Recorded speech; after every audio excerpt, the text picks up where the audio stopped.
Cordial saludo. Bienvenidos de nuevo a este su espacio de temas y problemas literarios. Yo soy Sundiata Keita, escritor, actualmente representante por el subsector de escritores independientes del Distrito de Medellín en su Consejo de Literatura. Vamos hoy a tratar a un gran autor, no a abarcarlo completamente porque tiene una obra extensa e interesante. Sin embargo, queremos tocar un aspecto de la obra de este autor. Concretamente nos referimos a José Saramago, conocido pues por varias de sus creaciones literarias, para muchos sobre todo por ensayos sobre la ceguera, que inclusive fue llevada a la gran pantalla. Pero hoy vamos a centrarnos, aparte de esas obras pues más conocidas, en una llamada Las intermitencias de la muerte. No vamos a contarla toda en su trama y desarrollo porque algunas personas quizás no la han leído y se las recomendamos desde ahora. Sin embargo, queremos, para hacer un ejercicio literario de análisis, expresar algunas ideas recurrentes en obras representativas de Saramago, como las que ya hemos mencionado, en general en su literatura, para ir entendiendo, ir compartiendo y aprendiendo a establecer esos patrones entre escritores, ¿cierto? Y en sus obras reconocer unos elementos distintivos. ¿Para qué? Para un mejor análisis literario y una mejor comprensión. Esta es una novela, pues, como es también distintivo de este autor, se inicia con un hecho inexplicable. En este caso, la gente deja de morir un 1 de enero en un país determinado, únicamente. Deja de morir la gente y eso trae toda una serie de situaciones las cuales vamos a analizar acá. Vamos a leer, sin embargo, un fragmento de Las intermitencias de la muerte. Aunque la palabra crisis no sea ciertamente la más apropiada para caracterizar los singularísimos sucesos que venimos narrando, por tanto sería absurdo, incongruente y atentatorio contra la lógica más común hablar de crisis en una situación existencial justamente privilegiada por ausencia de la muerte. Se comprenderá que algunos ciudadanos, celosos de su derecho a una información veraz, se pregunten a sí mismos y unos a otros qué diablos pasa con el gobierno, que hasta ahora no ha dado la menor señal de vida. En este fragmento de la obra vamos a ver algunos elementos que yo he venido señalando y que otros autores también comparten, otros lectores. Sin embargo, yo trato de organizarlos, ¿no? para el ejercicio, digamos, del análisis e irlo también compartiendo para establecer estos patrones. Primero, lo extraordinario, ¿cierto? Es un tema central, lo que sale de la comprensión, para algunos metafísico, para otros sobrenatural, para otros inexplicable, lo extraordinario. Entonces, lo primero es lo extraordinario, lo inexplicable, o el rótulo que se le quiera asignar, frente a, primero, una burocratización. Eso es un elemento reiterativo en obras de Saramago, como el Estado, como el establecimiento, ¿cierto? En este caso es una monarquía en Las intermitencias de la muerte, pero en otros, hay como otros sistemas, cómo el Estado burocratiza, cómo sistematiza, cómo ordena administrativa y políticamente un hecho extraordinario e inexplicable. En la novela pues se da una circunstancia en la cual, como la gente no puede morir, hay un grupo de personas, un grupo pionero pues, que tienen a un patriarca, que el señor no puede morir porque nadie muere en ese lugar, y el señor pide que lo lleven al estado vecino porque ahí apenas la persona pone el pie inmediatamente muere. Y también tienen un menor que también está muy enfermo y la familia va y lo lleva. Y cómo hay un paraestado, una organización que, apelando a otros elementos que vamos a ver más adelante, que es el humor, Saramago la designa mafia, pero no mafia con F, sino con PH, el sonido griego como de fi, como va a darle un estatuto, o un estatus, interpretaría yo, pronto un poco más filosófico, más elevado, más sofisticado. Esta mafia hace un trato con el gobierno para, de una manera paralegal, ilegal, patrocinar y apoyar a las personas, ¿cierto? Cobrándoles para que puedan llevar a los familiares a morir a los estados vecinos, ¿no? Y toda una serie de propaganda, control político, una serie de cuestiones que se ven de una manera muy interesante en esta obra, que es la que estamos hablando, en particular. Hay también una cotidianización, las circunstancias, decisiones y acontecimientos por parte de los personajes, digamos al nivel, ahí un poco más al nivel externo, como un fenómeno extraordinario se vuelve cotidiano, se vuelve normal, se vuelve del día a día para las personas, por descabellado, por asombroso que resulte, como el hecho de que nadie muera en un lugar. Hay una racionalización también. Frente a esta racionalización, vemos como diferentes aristas muy bien tratados con mucha propiedad, porque se nota que tenía un conocimiento del tema Saramago. Una vertiente existencialista, ahí hay un grupo de filósofos que lo representa porque hacen una comisión, hacen diferentes encuentros, ¿no?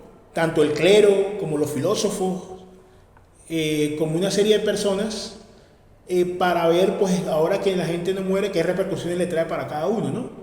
Entonces hay una parte que tiene que ver con que en algún aspecto, pese a su batalla sempiterna, nunca mejor dicho, entre la fe y la ciencia, en este caso entre el pensamiento y la fe, terminan ellos concluyendo que tanto los filósofos como los religiosos, que ahí hay católicos, protestantes, hay filósofos optimistas, pesimistas, o sea, si lo queremos llevar a un plano del existencialismo como un pesimismo o un realismo, según algunos, acá Saramago lo simplifica, y optimistas y pesimistas, pero todos concluyen la influencia que tiene el hecho de que nadie muera, ¿cierto?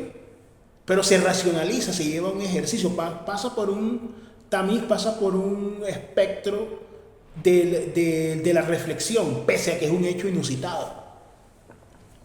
Hay también otro, para mencionarlo muy rápidamente, porque eso ameritaría inclusive un análisis en sí mismo, pero hay un episodio donde un aprendiz de filósofo lo pone con esa categoría porque eso es importante. Más adelante, dentro de la novela se ve que tratan de desacreditarlo porque no es un filósofo completo, por así decirlo, graduado y demás. Está viendo el estanque porque los animales sí mueren, los únicos que no mueren son las personas. Está viendo el estanque y un pececito y dice, bueno, si no le cambio el agua, morirá pronto. Y ahí algo que denomina Saramago el espíritu que pairaba sobre las aguas. Yo busqué el verbo pairar porque nunca lo había, no tenía conocimiento de ese verbo. Y tiene que ver algo así como cuando un barco está, digamos, tiene las velas desplegadas y demás, pero no está navegando, está quieto. Entonces, yo no sé, veo yo también cierta alusión, ¿no?, a la Biblia en cuanto a que el Espíritu de Dios, claro, en ese caso se movía sobre las aguas, no de un acuario, sino sobre las aguas en tanto símbolo y demás. Aquí está estático ese espíritu sobre un acuario, que el agua está sucia. Ahí hay otro elemento que vamos a ver más adelante, que es el humor, ¿no? La ironía, pero una ironía fina, de alto vuelo, ¿no? Se habla, ahí tienen una discusión, este aprendiz filósofo y este espíritu que pairaba sobre las aguas del acuario, ontológica, el ser de la muerte. La muerte es individual o es un fenómeno para todos. ¿Cuántas clases de muertes hay? ¿Cierto? Una muerte para cada ser, una muerte para cada especie, una muerte, digamos, es total, global. Una discusión que él dice que afectó pues a este país de ficción, que implicaría una jerarquía de la muerte también, una inmanencia e individualidad de la muerte, que es lo que ellos llegan a concluir. Un cuarto elemento, el mundo interno de los personajes, en función a lo inusitado, a lo inexplicable, a lo extraordinario, cómo se conmueve ese mundo interno, ¿cierto? Que no a lo largo de toda la novela se ve tanto eso, pero hay unos rasgos, ¿no?, en estos personajes sin nombres propios. Hay unos rasgos de cómo los afecta, cómo se sienten culpables, por ejemplo, los pioneros que llevaron al patriarca y al niño enfermo a morir al otro país, porque, bueno, no estamos siendo buenos familiares, pero al mismo tiempo lo tenemos ahí, y las personas ahí en esta historia no podían morir, entraban en un estado que denomina de una manera, creo yo, muy correcta, en muerte suspendida, era una especie de coma, vamos a decirlo así, donde la gente, pero muchos estaban conscientes, pero, es decir, la suciedad, los fluidos y todo lo demás seguía funcionando, pero la gente sencillamente no moría. Moría, se la llevaban, si pasaba la frontera, moría automáticamente. Ahí vamos a pasar al quinto punto, lo verosímil como un orden coherente, que no implica veracidad. ¿Qué se quiere decir con eso? Lo verosímil, lo dice Vargas Llosa en un texto, un ensayo, Carta a un joven novelista, donde Vargas Llosa, este premio Nobel, manifiesta pues el poder de persuasión sobre el lector. Tiene que ver con la verosimilitud, es decir, lo que es creíble, lo que es plausible, lo que yo le puedo hacer creer a alguien aún en una obra de ficción, que es diferente sobre lo que es veraz, ¿cierto?